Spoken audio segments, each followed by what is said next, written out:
Okay, so you know how it is sometimes you get deep enough into these musical backstories and it's wild the connections you find. Oh, yeah. You know what I mean? Like you stumble on these threads tying artists together and you just would have never expected it. Totally. It's always surprising. So we were going through some reports on Southern Soul artists, and let me tell you the story of how Avail Hollywood got his name.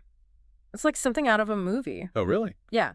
So apparently, in his family studio, they had this Elvis Presley poster hanging up, right?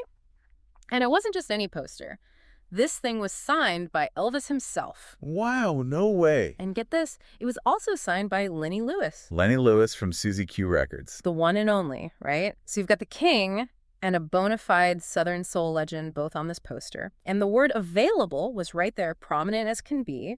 And that somehow morphed into Avail for his stage name. I mean, can you imagine a better origin story? It's like instant street cred in two different musical worlds. That is amazing. It's like a ready-made legacy baked right into the name. Right. It's just too perfect.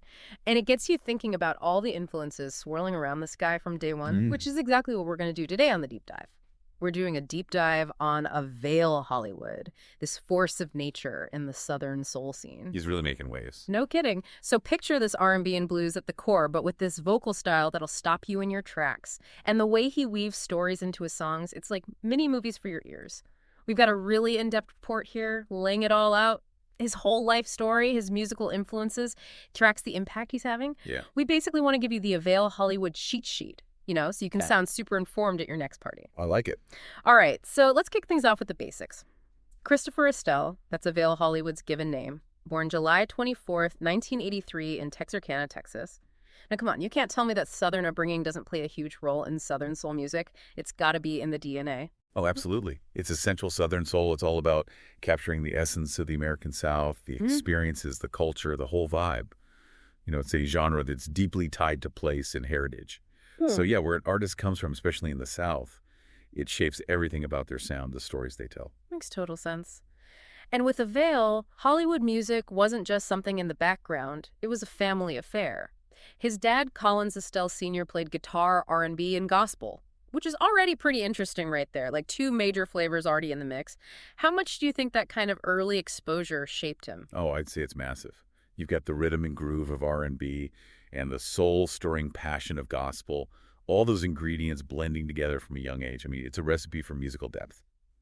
That mix of the secular and the sacred. You hear it all the time in Southern soul. And it wasn't just listening either. He was playing drums in the mass choir at Sunset Missionary Baptist Church right there in Texarkana with his dad and his sisters, no less. Really, a family band in the making. Almost. It's funny how often you see these powerhouse vocalists and musicians and their roots trace right back to gospel. It's like a training ground. It really is gospel. Yeah. It's all about feeling the music, that deep emotional connection, and then the emphasis on rhythm and harmony.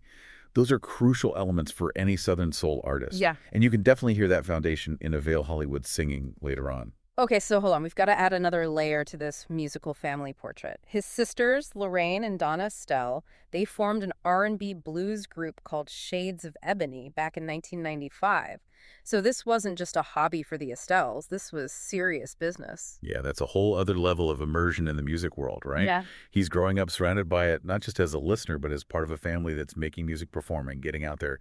That kind of experience had to give him a huge head start, a real understanding of what it takes. Okay, so this is where Claytown Records comes in. In 1998, Shades of Ebony signed with them, a label owned by Willie Clayton. Now we're talking a heavy hitter in the Southern soul world. How big of a deal was that for Christopher, do you think? Well, that must have been huge. Just being around Claytown Records puts him right in the thick of the Southern soul scene. He'd be seeing how records are made, what the performance style's all about, the behind-the-scenes stuff. It's like an apprenticeship, right? Yeah. You learn the ropes, you soak it all up, and start figuring out where you fit in. And this whole time, he's got that Elvis poster staring him in the face. We got to come back to that because it's just too good. Elvis Presley, now available in Hollywood, signed by Elvis himself and Lenny Lewis of Suzy Q Records. How did that even end up in their studio? I'm dying to know. You know what? That's the one thing the reports don't actually say. It's like a little mystery, but it makes the story even better. But the names on that poster, man, they're loaded. Elvis, obviously a giant, and Lenny Lewis with Suzy Q Records. They were major players in Southern soul. So when Christopher Estelle shortens available to Avail, it's not just a cool name. It's like this instant link to these two massive forces in music history, almost like a good luck charm. Like, he's claiming his spot in that lineage right from the start. I love it. Oh. Okay, so we've got the background, the family, the name. What about the music itself? What's the Avail Hollywood sound? What are we listening for? Okay, so it's Southern soul through and through, which, like we've been saying, it's this amazing mix of blues, R&B, gospel, even a touch of country sometimes. Think of it like classic soul with that raw emotion, but then you add in that bluesy feel to the instruments and the stories they tell. It's all about real-life adult stuff, the kind of stuff everyone goes through. Which is relatable. Super relatable. But here's the thing. Avail Hollywood, he takes that classic sound and blends in these modern R&B production techniques. Yeah. It's like he's bridging the gap between the old school and the new school. So it's not your grandpa's Southern soul? Exactly. He's got that respect for the roots, but he's adding his own twist, which I think helps him reach a wider audience. It's Southern soul, but with a fresh coat of paint. I like that.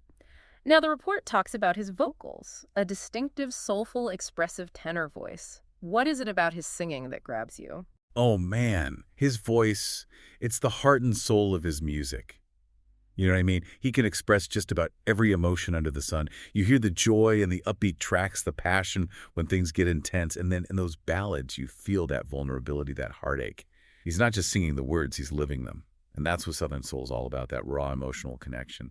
And yeah, he's got his own unique sound, but you can hear those echoes of the greats who came before him, you know? It's like the torch is being passed, but he's adding his own fuel to the fire. Right. It's a beautiful thing. Okay, so let's zoom out a bit. What about the instrumentation, the production? Mm-hmm. What are the sonic choices that make an Avail Hollywood track? So he's a master at blending those traditional Southern soul sounds with a modern R&B vibe. You'll hear those bluesy guitar riffs, a driving bass line, those drums that just hit you in the chest. Sometimes he throws in horns or even harmonica, those classic touches that ground the music in that Southern soul world. But then he layers on these modern touches like synthesizers, those crisp drum machine sounds. It's all mixed, so clean and polished. It's like a sonic time machine, but with all the bells and whistles of today. So it's not like one or the other, it's both. Right, it's this intentional fusion. The old school elements give you that soul, that connection to the past. But then the modern production keeps it fresh and exciting. You know what I mean? It's a tough balance, but he makes it work. All right, so we've talked about the sound, the influences. What about the stories themselves? What are the themes that come up again and again in his lyrics? Well, according to the report, love and relationships are front and center, along with all the ups and downs that life throws at you. Pretty classic Southern soul territory, right? Yeah. But he goes deep into these adult relationships, the good, the bad, the messy. It's all there. And what makes it hit home is how relatable it is. He's singing about stuff that we've all been through. We've felt those same feelings. It's real life put to music. And the way he does it, it's not just listing emotions. He's telling stories. You can picture the scenes in your head. There's that narrative flow, and you always get that sense of honesty, vulnerability. You know he's not holding back. Okay, so we've got a good grasp on his background, the story behind the name, the musical style. Now let's dive into some of his standout work. His debut album, The Young Gun of Southern Soul, came out in 2009. That's a pretty bold title for a first release. No kidding. Right out the gate, he's making a statement. And it looks like it made an impact. People took notice. It really put him on the map in the Southern soul world, especially the song Don't Leave Me. Oh yeah, Don't Leave Me. It's considered one of his signature tracks. He even got the nickname the Prince of the Beggars for the way he sings it, just pouring his heart out. That's going to be an emotionally charged song. Oh yeah, big time. You can hear that desperation in his voice, that raw plea. It's the kind of song that grabs you by the heartstrings. Anyone who's ever felt that kind of longing or heartbreak, they're going to connect with it instantly. It's like he's singing their story. Now, the report also mentions some other key songs: Drinking Again, 25 and Up, Wasted, Sinking in Quicksand.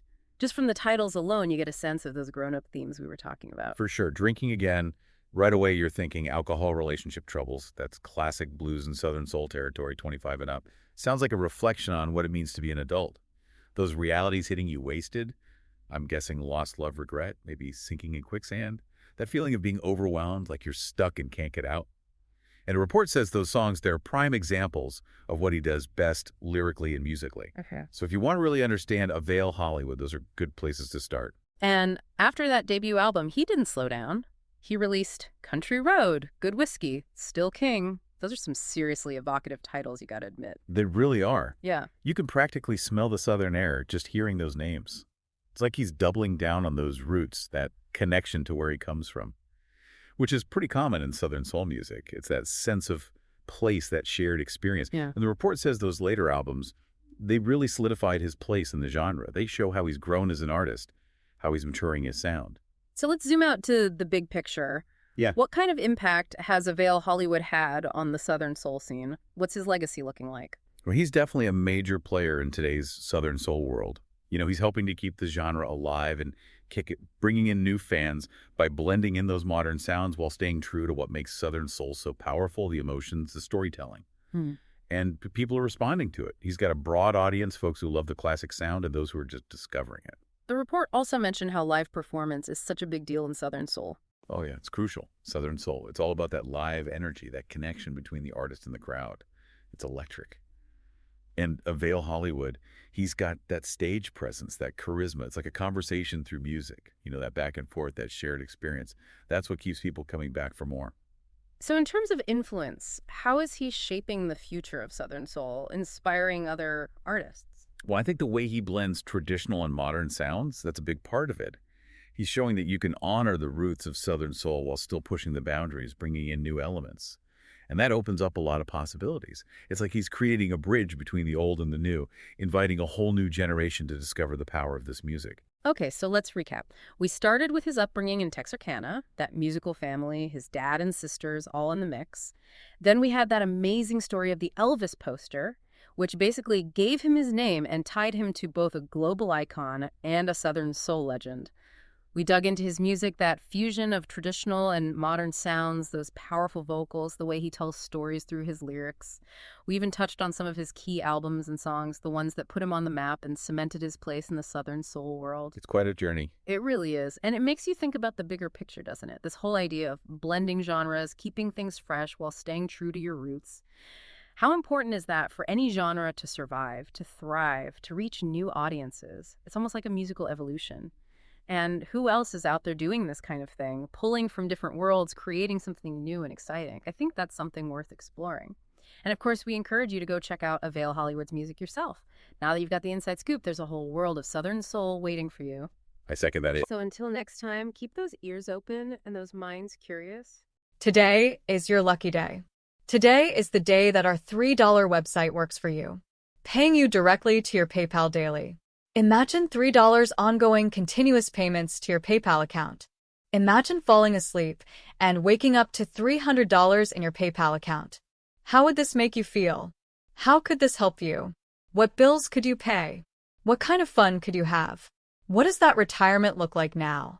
All for a one-time payment of $3. This website is DFY done for you, fully built and completely hosted, and never stops collecting payments for you. You have spent $3 on coffee on a regular, but that coffee won't help you create multiple streams of income. Click the link below.